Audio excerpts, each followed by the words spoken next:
It says the rate follows pre-AI trends and falls within historical ranges. Since last October, many companies have cut jobs as they focus on AI investment and restructuring, including Amazon, Cisco, and Salesforce. Martha Gimbel is the co-founder and executive director of the Budget Lab, and we're glad to have you here. Thanks for sticking around as we waited through that press conference from the president. As you see, though, there are lots of companies, we've heard it, we've covered it here on this show, cutting their workforces as they become more AI focused.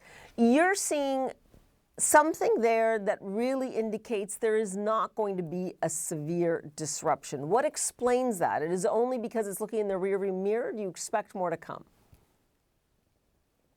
Yeah, I mean, I do think it's important to say that this is backward-looking analysis. This is not a prediction about where we're going to be in a year, 5 years, 10 years. And so much of that is going to depend on non-technological factors like how fast companies figure this technology out. Do they get certainty on liability questions, things like that. I do want to follow up on, you mentioned companies that have said that they are cutting jobs due to AI. And one of the things I think is really important there is that they have largely said that they're cutting jobs to make more capital investments in AI, which is different than we can replace our workforces with AI and don't need to use them anymore. And that goes to the issue of productivity, right? And when will we see those gains? Top of mind, though, for so many is, what we heard out of the New York Fed. That data says that unemployment rates for recent college graduates has been upwards of 5.5%, and that's just over the last few months.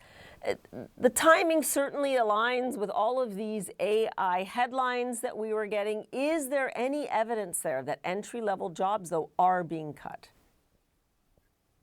Yeah, it really doesn't look like AI is impacting entry-level jobs at this time.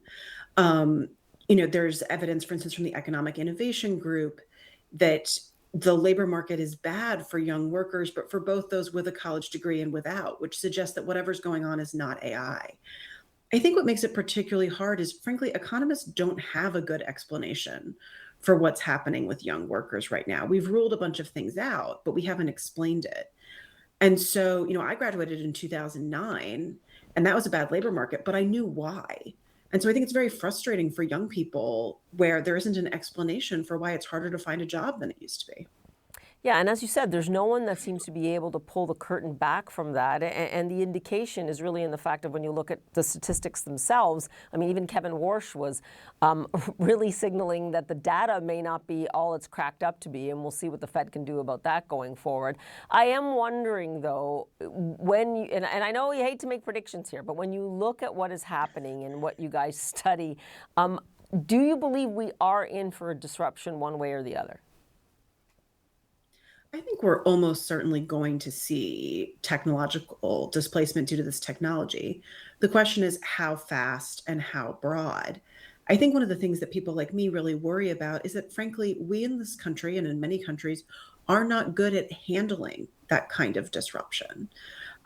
We don't have a particularly robust social safety net. We're not good at retraining. And so, who knows what this will end up looking like? But no matter what, I think the transition is going to be very difficult. Yeah, and as you said, there is still no plan to deal with that. I only have about a minute left, but I do want to point out that you wrote an article recently on how government spending has been driving up borrowing costs for Americans throughout the last decade. I mean, music to my ears. I've been arguing this for a long time in terms of debts and deficits in the U.S., but you are the expert. How do you see it? And how much does that really impact affordability for Americans? Yeah, so one of the things that we calculated here is that Congress's actions on the deficit since 2015 mean that people are paying basically the equivalent of an additional mortgage payment every year because of that increase in interest costs. That's the kind of thing that's pernicious. It's hidden. There's not a line on your mortgage statement that says this amount due to Congress's actions. And so I think it's hard for people to see it directly, but it's affecting all of us. Yeah, it's affecting everyone. And I do know we just had that extended press conference in the Oval Office with the president. And even though the new Fed chair may need to be more hawkish, it doesn't look like interest rates, as much as the president wants them to decrease, are going to decrease anytime soon. Martha Gimbel, we have to leave it there. Again, we'll have you back on, though. We learned a lot. Really appreciate you being so patient. Thank you for having me.